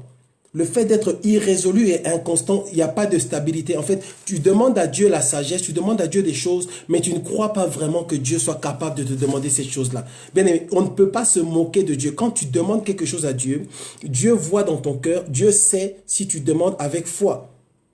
Tu ne peux pas demander au Seigneur et douter. Frère, sœur, si tu veux que désormais, il y ait des résultats positifs par rapport à tes prières, prie avec foi. Et comment faire pour prier avec foi? Tu ne dois pas douter. Tu dois y mettre ton cœur. Tu dois demander à Dieu avec ton cœur, frère. Tu te mets à genoux, tu fermes la porte, tu te mets à genoux et tu parles à Dieu doucement. Seigneur Dieu, je viens te prier pour ce problème. Père éternel, donne-moi ceci. Je te le demande. Je sais que tu es capable de le faire. Bien-aimé, quand Dieu voit que tu dis et tu penses dans ton cœur qu'il est capable de faire ces choses-là, ça veut dire que tu as la foi. Et beaucoup de gens dans la parole de Dieu ont reçu des miracles de Christ de Jésus. Et Jésus disait qu'il te soit fait selon ta foi. Ta foi t'a sauvé. Je n'ai pas vu une aussi grande foi dans ce pays. Qu'il te soit fait selon ta foi. La foi ou la manifestation de la foi, la Bible dit que c'est important. La Bible dit que la foi sans les œuvres est une foi qui est morte. Il faut que tu puisses avoir des œuvres. Il faut que tu pries Dieu et tu as une attitude qui est selon la foi. Et ton attitude va montrer à Dieu que tu as la foi. Tu dois prier avec foi, ne pas douter. Dans tout ce que tu demandes à Dieu, assure-toi que tu ne doutes pas. Parce que finalement, si tu continues à douter, tu demandes à Dieu. En fait, c'est là que tu vois deux chrétiens qui prient pour le même sujet. Il y en a un qui reçoit l'exaucement, soit il reçoit exactement ce que Dieu lui a demandé, soit Dieu lui parle pour lui dire en fait que ce n'est pas sa volonté. Mais tout le monde ne reçoit pas. Et celui qui est juste à côté, il prie aussi, mais il n'y a pas de réponse. Il n'y a rien qui se passe. Pourquoi? Il ne croit pas vraiment que Dieu soit capable d'accomplir ce miracle-là. Il ne croit pas. Quand tu pries, pose-toi la question, est-ce que je crois vraiment que Dieu soit capable d'agir? Et toi qui m'entends ce soir, est-ce que tu crois vraiment que Dieu peut essuyer tes larmes? Tu dois le croire. Seigneur, est-ce que tu crois vraiment que Dieu va changer ces situations-là? Mon frère, ma soeur, Dieu veut et va changer. Dieu est capable de changer ta situation. Dieu est capable de te redonner la joie. Dieu est capable de te redonner l'assurance. Dieu est capable de remettre la paix dans ton cœur. Nous ne sommes pas des fous, frère. On est comme ça. C'est vrai, aujourd'hui, nous servons le Seigneur, mais nous avons eu des expériences avec Dieu qui nous ont montré que Dieu est capable de te relever. Là où les gens se moquent de toi, tu es rejeté. En fait, tu passes dans des situations où certaines personnes, quand ils apprennent ce qui t'arrive, t'arrive, ils se moquent de toi. Ils sont contents de ce qui s'est passé. Ils sont contents quand on prend Shadrach, Meshach, Abednego, ou qu'on les met dans la fournaise ardente. Les gens sont contents. Les gens se réjouissent. Et souvent, il y a un malheur qui se passe souvent sur cette terre. Souvent, quand le malheur atteint quelqu'un, quand certaines personnes sont dans des problèmes, il y a toujours une petite clique qui est à côté là pour se moquer. Et pour se réjouir, ils sont contents que tu traverses ces situations-là. Eh bien, le Dieu que nous prions, comment est-ce qu'il fonctionne? Toi qui aujourd'hui es Joseph, toi qui es rejeté, toi qui es ignoré comme on a ignoré David, toi qui aujourd'hui te retrouves dans une fosse, dans la fosse au lion, toi qui aujourd'hui te retrouves dans un puits jeté par tes frères, si tu pries Dieu, mon frère, ma soeur, si tu pries avec foi, si tu pries de tout ton cœur, si ta prière est selon ce qu'on est en train de voir aujourd'hui, le Dieu d'Israël interviendra et les choses vont changer dans ta vie parce qu'il est le Dieu qui ne ment pas. Amen, amen. Il est le Dieu qui ne ment pas. Il est capable de changer les choses. Le Dieu que nous prions, c'est le Dieu, frère, qui essuie les larmes. Le Dieu que nous prions, c'est le Dieu qui change les temps et les circonstances. Il est le Dieu qui est capable de ressusciter tout ce qui est mort dans ta vie. Il est le Dieu qui est capable de changer les choses, de remettre la joie dans ton cœur, de remettre la paix dans ton cœur, d'exaucer tes prières. Mais tu dois apprendre à prier, sinon Dieu n'exaucera pas, sinon Dieu n'agira pas. Amen, amen. Prenons le dernier point. Proverbe chapitre 28. Proverbe chapitre 28, septième point. Proverbe chapitre 28, verset 9. Proverbe chapitre 28, verset 9. Et ça, c'est un verset qui est très important. Proverbe chapitre 28, verset 9. Et ça, c'est vraiment un point qui m'a fait beaucoup réfléchir parce que il y a toujours deux extrêmes dans les choses de Dieu. Dans les choses qui concernent la prière, dans les choses qui concernent le monde charismatique ou évangélique, pentecôtiste, soit c'est beaucoup de prières et pas de connaissance de la parole de Dieu, soit, en fait, c'est beaucoup de connaissance de la parole de Dieu, beaucoup de paroles et pas de prière. Or, on doit avoir les deux. La Bible dit prier sans cesse et la Bible dit médite la parole jour et nuit. Regarde ce que ce verset dit. Proverbe chapitre 28, verset 9. Si quelqu'un détourne l'oreille pour ne pas écouter la loi, sa prière même est une abomination. Je reprends. Si quelqu'un détourne l'oreille pour ne pas écouter la loi c'est quoi? C'est la parole de Dieu. La loi, c'est les enseignements, c'est les principes de Dieu, c'est la pensée de Dieu. Si quelqu'un détourne l'oreille pour ne pas écouter la loi, sa prière même est une abomination, frère. Ça veut dire quoi? Dieu dit, si toi, tu ne m'écoutes pas, ça veut dire tu ne prends pas en compte ma parole, tu ne considères pas ma parole, tu n'aimes pas ma parole. Si toi, en fait, et la parole, c'est ce qui sort de la bouche de Dieu. Donc Dieu dit, si toi, tu ne m'écoutes pas quand je parle, si toi, tu ne m'écoutes pas moi, Dieu, quand je parle dans ma parole que je vous ai donné, la lettre que je vous ai écrite, ce que vous appelez la Bible aujourd'hui, si en fait, tu ne prends pas en compte ma parole, tu ne prends pas en compte mes principes, tu ne prends pas en compte mes préceptes, tu ne prends pas en compte ce que moi je dis, eh bien moi, je n'écouterai pas non plus ce que toi tu dis dans tes prières. Si quelqu'un détourne l'oreille pour ne pas écouter la loi, donc tu n'écoutes pas ce qu'on dit à l'église, tu n'écoutes pas les enseignements. En fait, non seulement tu n'écoutes pas les enseignements, mais en fait, tu n'aimes pas les enseignements. Vous savez, beaucoup de gens n'aiment pas les enseignements. Et ça tue les églises, ça tue les ministères, ça tue les enfants de Dieu. Dieu fait toutes choses selon sa parole. Les gens veulent d'abord les manifestations, se rouler par terre, trembler, les prophéties. C'est bien, mais on doit s'intéresser à la source de la puissance. Et la source de cette puissance qui se manifeste là, eh ben, en fait, la puissance vient seulement confirmer la parole. La Bible dit qu'il confirmait sa parole par des signes et des miracles. Mais ça commence d'abord par la parole. La Bible dit, au commencement était la parole était avec Dieu, la parole était Dieu. Donc ça commence d'abord par la parole. Les prophéties sont là parce qu'il y a la parole. Les délivrances sont là parce qu'il y a la parole. Les guérisons sont là parce qu'il y a la parole. Les transformations transformations sont là parce qu'il y a la parole. Les ministères sont là. Tout ça, ça existe parce que Dieu soutient toutes choses par la puissance de sa parole. Et la Bible dit, celui qui détourne son oreille pour ne pas écouter la parole de Dieu, pour ne pas aimer la parole de Dieu, pour ne pas considérer la parole de Dieu, pour ne pas prendre la parole de Dieu pour donner du poids à la parole de Dieu. Celui qui fait ça, sa prière même est une abomination. Dieu ne veut même pas écouter et Dieu considère que ta prière est une abomination. En fait, ta prière est un péché. Ta prière est quelque chose en fait, Dieu rejette totalement ta prière parce que toi, tu n'aimes pas la parole. N'est-ce pas fort et puissant ça?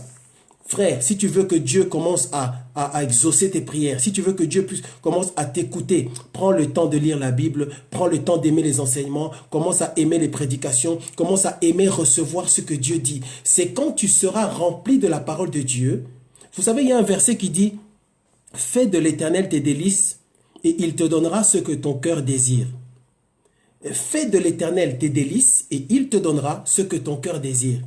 Et beaucoup de gens comprennent mal ces choses. Ils croient en fait que si je m'intéresse aux choses de Dieu, Dieu va me donner ce que je veux. Donc, si je veux acheter, je sais pas, disons, je veux 50 000 euros, eh ben, je n'ai qu'à aimer Dieu, aller à l'église, m'attacher aux choses de Dieu et Dieu va me donner. C'est pas comme ça que ça marche. La Bible dit, fais de l'Éternel tes délices, il te donnera ce que ton cœur désire. Mais comment ça marche? Dieu, en fait, tu aimes sa parole. Tu as lu Proverbes chapitre 28, verset 9, où on dit que si tu détournes ton oreille pour ne pas écouter la loi, ta prière est une abomination. Tu commences à aimer la loi. Tu commences à aimer la parole de Dieu. Tu commences à vraiment à méditer la parole de Dieu. Tu permets à la parole de remplir ta vie, ton cœur. Qu'est-ce que ça va faire? La parole va changer ton cœur. Et maintenant, désormais, dorénavant, quand tu prieras Dieu, tu prieras pour demander à Dieu des choses qui correspondent à sa parole, à lui. Donc, tu prieras pour demander à Dieu des choses qui plaisent à Dieu, tu prieras pour demander à Dieu des choses qui correspondent à ce que Dieu lui-même a mis dans ton cœur. Tu ne feras pas des prières pour demander à Dieu des choses que toi-même tu veux, tu demanderas désormais des choses à Dieu que lui-même en fait a mis en toi. La Bible dit que c'est lui qui met en nous la volonté de faire les choses. C'est lui qui nous donne la capacité, le besoin. Tu verras que dans certaines circonstances, tu commenceras à avoir envie de certaines choses auxquelles tu n'aurais jamais pensé avant.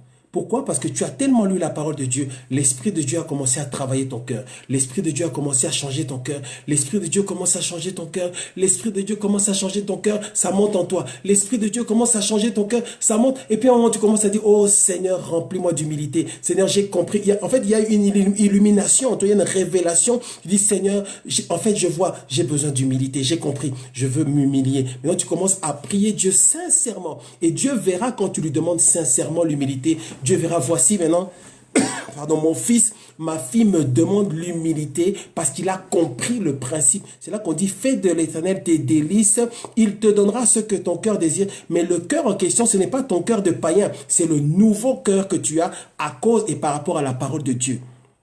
Celui qui n'aime pas la parole de Dieu, Dieu n'exauce pas ses prières. Je crois que ce verset est très clair. Si quelqu'un détourne l'oreille pour ne pas écouter la loi, sa prière est une abomination. C'est pourquoi, frères et sœurs de l'Assemblée des Saints à Lyon, nous aimons la parole et nous continuerons dans la parole parce que si nous nous détachons de la parole, eh bien Dieu n'exauce pas les prières. Dieu se manifeste là où sa parole est honorée. Nous prenons en compte les principes de Dieu, nous prenons en compte ce que Dieu a dit. Et si nous prenons en compte la parole de Dieu, Dieu agit, Dieu se manifeste. Amen, amen. Donc, ça, ce sont les 7 points à prendre en compte pour que ta prière soit efficace, pour que Dieu puisse t'exaucer. Maintenant, je vais terminer avec un autre point. Disons que c'est un ajout par rapport à cette liste de points. C'est que parfois, tu prieras pendant des semaines, des mois, des années. Dieu ne répond pas. Alors, écoute bien. Si tu as vraiment pris en compte tous les points qu'on a vus aujourd'hui, les 7 points, tu les as vraiment pris en compte et que ça ne vient toujours pas, c'est parce qu'il y a un mystère. Il y a quelque chose qui est caché. Il y a un mystère. Il y a quelque chose de bizarre qui se manifeste. C'est ce qu'on appelle un mystère. La Bible parle des mystères. Le mot mystère qui est utilisé dans la Bible, c'est un mot qui veut dire que c'est quelque chose qui ne peut être révélé que par Dieu. Il n'y a que Dieu qui peut révéler le mystère. Et c'est ce mystère-là qui fait que Dieu n'intervient pas. Alors, je pense qu'on aura une autre entrevue, disons, il y aura un autre direct où on parlera de ces mystères-là, mais rapidement, ces mystères-là, en fait, il y en a 3. Et c'est là que la Bible dit, dans le verset qu'on a lu au début, où Dieu dit, invoque-moi, je te répondrai. Ça, c'est la première partie. Pour que Dieu te réponde, c'est le point qu'on a vu, c'est la première partie. Ensuite, il dit, je t'annoncerai des choses cachées, je te révélerai des choses cachées, des choses que tu ne connais pas. C'est là qu'on entre maintenant dans la révélation du mystère. Dieu va te révéler le mystère. Quel est le mystère qui fait que Dieu n'intervienne pas? Quel est le mystère qui fait que tu pries pour ce problème depuis longtemps? Tu pries, tu crains Dieu. Il y a la crainte de Dieu, tu pries avec de bonnes motivations, tu as la foi en Dieu, tu pries selon la volonté de Dieu, et tu es marié, il y a un bon comportement, tu prends en compte la parole de Dieu, tu as de bonnes pensées, tes pensées sont pures, tu as un cœur pur, tu as un cœur qui craint Dieu, mais ça vient toujours pas. Il y a un mystère. Et ce mystère-là, ça peut être une alliance maléfique, ou alors ça peut être un autel qui parle contre toi, ou alors ça peut être une malédiction. Souvent, l'alliance, l'autel et la malédiction sont liés. Et ça, c'est un autre enseignement, on aura le temps de le voir. Il peut y avoir un mystère. S'il y a un mystère dans ta vie, frère, sœur, s'il y a une alliance qui parle contre toi, ou s'il y a un autel qui parle contre toi, ou s'il y a une malédiction qui parle contre toi, Dieu n'interviendra pas. Comment ça marche? C'est là maintenant que tu dois prier, Seigneur, révèle-moi d'où vient ce problème. Seigneur, révèle-moi les choses cachées. Tu vois, la Bible dit, invoque-moi, je te répondrai, je t'annoncerai les choses cachées, les choses que tu ne connais pas. Eh bien, quand tu vois que ça tarde, ça traîne, ça vient pas, commence maintenant à demander, Seigneur, révèle-moi, quelle est cette chose-là qui fait que moi je continue dans la pauvreté? Quelle est cette chose-là qui fait que je suis toujours malade? Quelle est cette chose? Et Dieu va te révéler le mystère. En fait, il peut y avoir chaque fois que de mauvais esprits sont mandatés pour détruire ta vie, c'est que quelque part, il y a eu un autel qui a été fait. S'il y a un autel maléfique qui parle contre toi, c'est qu'il y a eu sacrifice. On ne peut pas avoir une manifestation, une intervention surnaturelle, que ce soit qui vienne de Dieu ou même qui vienne de Satan, s'il n'y a pas un sacrifice. Et chaque fois qu'il y a un sacrifice qui est donné, eh bien, il y a un autel qui est établi. En même temps, il y a une alliance qui est établie et ça donne le droit à certains mauvais esprits d'agir dans les vies de ceux qui sont concernés par rapport à cet autel-là, par rapport à ces alliances-là. Et je n'irai pas trop en profondeur parce qu'on n'a pas beaucoup de temps ce soir. Et c'est là maintenant qu'on va parler de malédiction. C'est là qu'on va parler d'oppression ou de possession, en tout cas d'activité satanique ou d'oppression persistante. Ça persiste, pourquoi? Parce qu'il y a cet autel qui parle. Et ce qui se passe avec notre Dieu, c'est que tant que l'autel n'est pas brisé, Dieu n'interviendra pas. Tant que l'autel parle contre toi, tant que Dieu n'a pas brisé cet autel-là, tant que Dieu n'a pas brisé cette alliance-là, tant que Dieu n'a pas annulé cette malédiction-là, tu peux craindre Dieu comme tu veux. Eh bien, il n'y aura pas d'exaucement. C'est là qu'à un moment donné, tu dois maintenant entrer dans la prière où tu demandes la révélation.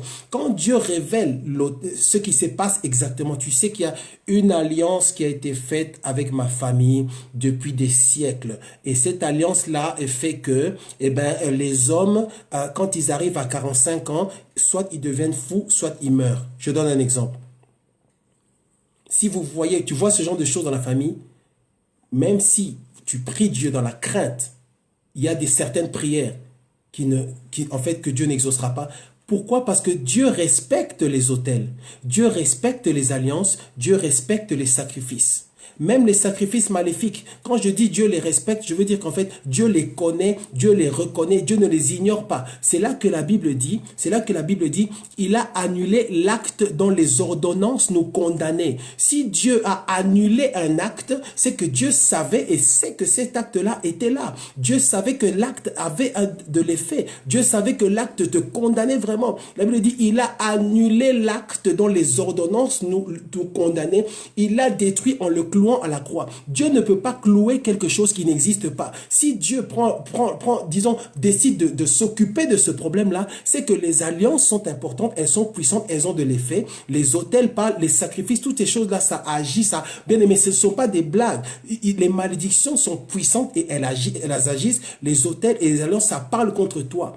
Et maintenant, quand tu arrives dans cette dimension-là de ta prière, tu dois prier, Seigneur, révèle-moi d'où vient ce problème. Et quand Dieu aura révélé d'où vient le problème, tu commences maintenant à prier précisément contre ce problème-là. Précisément, tu pries, tu pries, tu pries, tu pries, tu jeûnes, tu fais des sacrifices, tu pries, tu pries.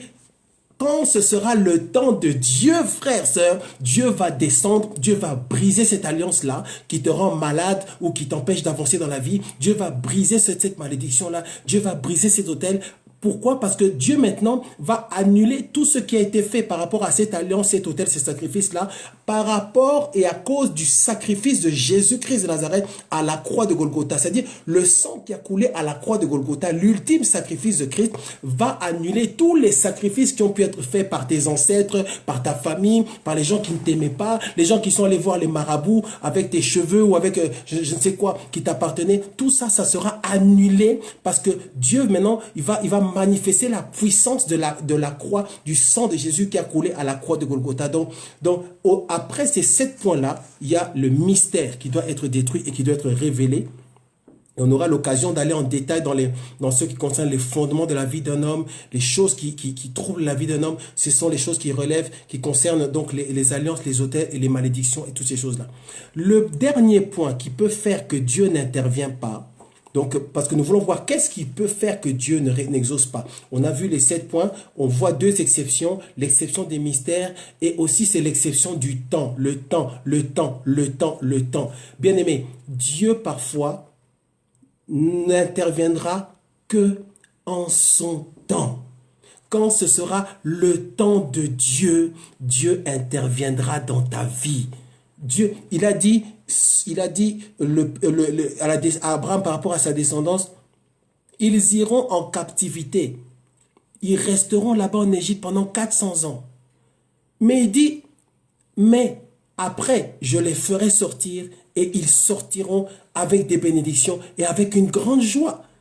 Bien-aimé, si Dieu a dit que ton problème sera résolu dans 10 ans, les prières que tu fais aujourd'hui n'auront pas, en fait, tu auras l'impression que Dieu n'exauce pas. Mais ne pense pas que Dieu n'exauce pas dans le sens où Dieu n'écoute pas tes prières.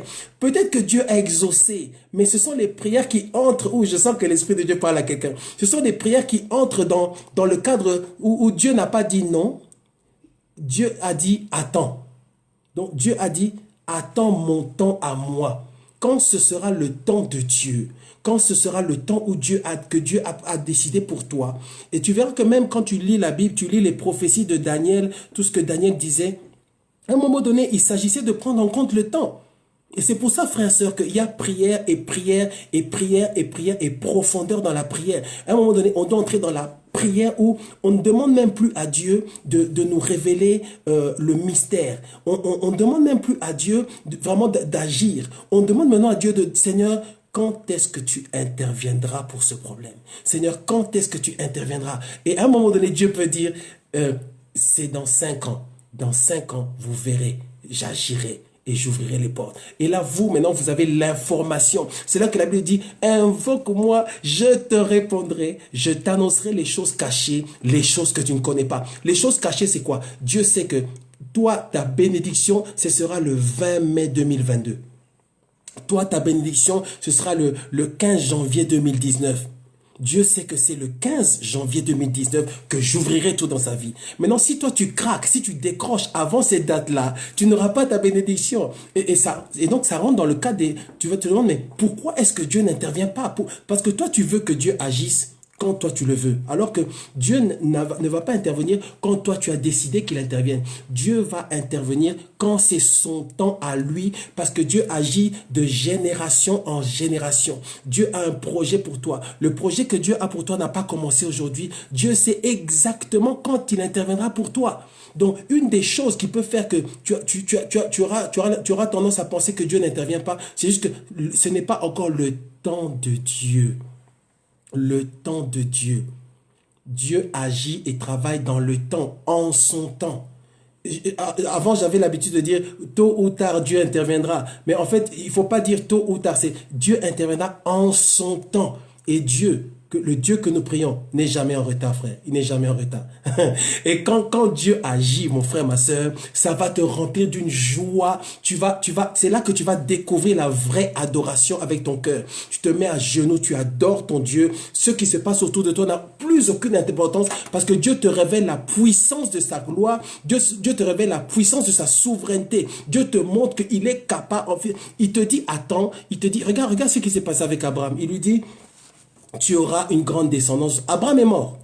Abraham est mort, Dieu a travaillé avec Isaac, avec Jacob. Aujourd'hui, nous sommes aujourd'hui la descendance d'Abraham. Il avait dit qu'ils seront nombreux, plus nombreux que les étoiles. Et quand il parlait des étoiles, Abraham, ça correspond aux enfants spirituels. C'est ceux qui se connectent à Dieu avec la même foi que celle avec laquelle Abraham se connectait avec son Dieu. La foi en Dieu. Eh bien, Dieu a accompli ça. Donc, Dieu est tellement puissant, Dieu est tellement fidèle qu'il agit, il accomplit des choses après même ta mort. C'est-à-dire, Dieu peut promettre la bénédiction, Dieu peut promettre la gloire, la grâce. Toi-même, tu meurs, on t'enterre. Mais Dieu se souviendra de toi. Souvent même, quand la Bible parle, Dieu parle de David, il dit, ceci je le fais, ceci je le permets, ceci je ne le permets pas à cause de David, mon serviteur. Donc, alors que David était déjà mort. Donc, Dieu agit dans le temps, frère. Ça veut dire quoi? En ce qui concerne les raisons pour lesquelles Dieu n'intervient pas, on a vu 7 points. Après, ça peut être, il y a un mystère, et là, tu as besoin de délivrance, et Dieu délivrera. Et Dieu délivre puissamment, frère. Dieu enlève, Dieu est capable. Peu importe ce qui a été fait sur ta famille, par ta famille, les fétiches, sorcellerie, maraboutage, tout ce que tu veux, toutes ces choses-là, Dieu délivre. C'est un mystère, mais Dieu délivre. Et après, c'est le temps. Mais si nous revenons à la première liste, aujourd'hui, tu te poses la question, ma vie n'avance pas. Qu'est-ce qui se passe dans ma vie? Je prie, je n'ai pas d'exaucement. Je prie et ça traîne. Je ne comprends rien. Pose-toi la question. Est-ce que je suis dans le péché? Est-ce que j'ai de bonnes pensées? Est-ce que mon cœur est pur? Est-ce que vraiment je crains Dieu? Quelles sont mes motivations? Est-ce que ce que je prie, c'est dans la Bible? Est-ce que c'est dans la volonté de Dieu? Est-ce que si je suis marié, est-ce que j'ai une bonne relation avec mon épouse? Est-ce que je suis bon? Est-ce que j'ai la douceur? Il veut dire que votre douceur soit connue de tous les hommes. Est-ce que je suis doux avec mon épouse? Est-ce que j'aime la parole de Dieu? Tu demandes à Dieu, tu pries beaucoup, mais est-ce que tu aimes sa parole? Certains enfants de Dieu, certains chrétiens, quand dans l'église on dit que là maintenant ça va être l'enseignement, ça va être l'affermissement, ça va être les séminaires où en fait on va entrer en profondeur dans la parole de Dieu, ils ne viennent pas aux réunions. Eux ils veulent seulement quand ce sera les miracles, les prophéties, les choses comme ça. Donc, et pourtant bien aimé, il n'y a que 2 types de messages. Il y a le message qui excite la foule. Reçois ton miracle, on est content. C'est bien, mais ça excite les gens, ça ne fait pas grandir, ça excite seulement les gens. Et on a l'impression qu'aujourd'hui c'était chaud à l'église, on a prêché, c'était chaud, vraiment.